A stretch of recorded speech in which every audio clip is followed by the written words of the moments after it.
La mémoire vive sur France Bleu Maine pour prendre le temps de découvrir les parcours des Sartoises et des Sartois qui ont des choses à nous raconter chaque semaine. Nous sommes avec la jeune fléchoise Justine Davoine qui écrit, qui a envie d'écrire de plus en plus, qui a publié, on va dire, son premier roman, Fuis-moi, je te suis, sur Internet. Donc pour vous, Justine, ce n'est pas vraiment une vraie publication, mais en revanche, vous commencez déjà à avoir de vrais lecteurs.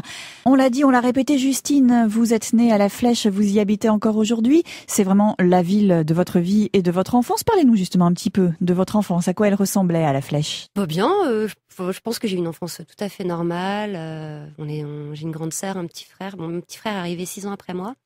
Donc il n'a pas été élevé de la même manière, on va dire, puisque ma maman a arrêté de travailler un peu pour s'occuper de lui. Donc on n'a pas vraiment eu la même éducation. Mais ouais, voilà, enfin, les copains, les copines. Une enfance, tout ce qu'il y a de plus banal, je pense, avec les vacances, avec... Enfin voilà, rien d'extraordinaire. Enfin, pour moi, rien d'extraordinaire, quoi. C'est une enfance. Tout simplement une enfance heureuse, hein, Oui. pas malheureuse du tout. Mais après, c'est plus ado où ça devenait compliqué. Là, Une vraie ado, hein? ah, et puis C'est ça? une vraie chieuse, Ah oui, si je peux c'est me vrai. permettre. Ah oui, j'en ai fait voir à mes parents. Énormément. Et ça, j'en parle aussi dans mes souvenirs d'enfance. Oui, je leur en ai fait baver un petit peu. On peut avoir un petit avant-goût de ce que vous étiez capable de faire à cet âge-là? Voilà, ça commençait par les petites choses, par rentrer à l'heure, inventer des tas de mensonges. Et puis, je les ai usés pour aller en fac à Angers. Alors que Le Mans, c'était plus simple avec le bus. Non, je voulais mon appart à Angers. Et ils ont dit oui. Puis 6 mois après, je suis rentrée à La Flèche. Parce que voilà, les cours, j'y allais pas. C'était 18 ans, la fête. Puis bon, la fac, faut quand même beaucoup de volonté et de motivation. C'était fac de quoi? Fac de lettres. Oui, bien sûr. Même ça, non, c'était pas suffisant pour vous motiver. Non, puis voilà, arrêter à 16h pour retourner en cours de 19 à 20h. Voilà, il me fallait quelque chose de cadré. On m'avait prévenu, mes parents m'avaient prévenu, mais moi, tant que je n'ai pas vu les choses, que je les ai pas faites, je ne crois pas. Donc, faut que je fasse pour voir. Et alors après, quand vous êtes rentrée, vous avez fait... C'était chaud. Oui, vous aviez un peu honte de vous? Oui, je suis allée travailler chez McDo. Fallait bosser. Fallait surtout embêter personne. Et puis bah voilà, ça leur avait coûté de l'argent aussi. Et forcément, et je comprends très bien. Moi, tout ce que me disaient mes parents quand j'étais jeune, c'est ce que je dirais à mon fils plus tard. Donc voilà. Maintenant, je comprends, mais je pense que ce sera pareil pour tous les ados. On comprendra. Enfin, ils comprendront tous plus tard, quoi, quand ils auront des enfants. Mais oui. Et il n'y a rien à faire, on peut leur rabâcher tout ce qu'on veut, c'est mort, ils font toujours ce qu'ils veulent, quoi. Et alors la fin de l'adolescence, ça a pris fin quand même à un moment et vous êtes revenu, voilà, un petit peu plus raisonnable? Oui, ouais, j'ai toujours un côté un peu pas très sérieux, on va dire.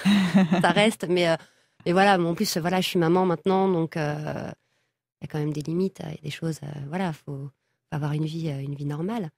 Mais voilà, j'ai toujours aimé sortir, aimé aller voir des concerts, aimé faire plein de choses, donc je reste pas enfermée chez moi, même à 30 ans, mais moi, je fais plus de grosses bêtises. Vous avez des rêves de publication, d'être lu par tout le monde? Oui, oui, on peut le dire, hein, c'est pas... oui, non, mais je vais pas cacher mentir, ça. hein, j'aimerais être éditée par un vrai éditeur. Bien sûr que ça me ferait plaisir. Et puis, les prochains, je vais vraiment les envoyer et vraiment attendre des réponses.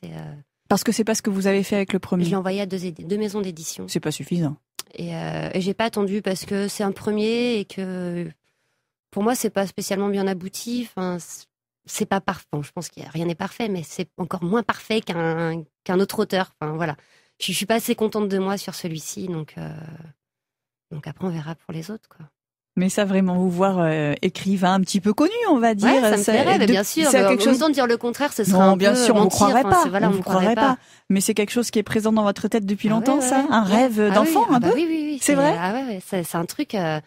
J'aimerais bien faire des salons du livre en tant que vrai auteur, parce que voilà, là, c'est de l'édition sur Internet, n'importe qui le fait. Oui. On peut publier n'importe quoi. Et oui, alors ça, c'est forcément, vous c'est un peu dites, prétentieux de faire ça, en plus, de faire éditer sur Internet. Ça veut un peu dire, mon bouquin, il est quand même pas mal, faut qu'il soit lu. Enfin, oui, mais enfin...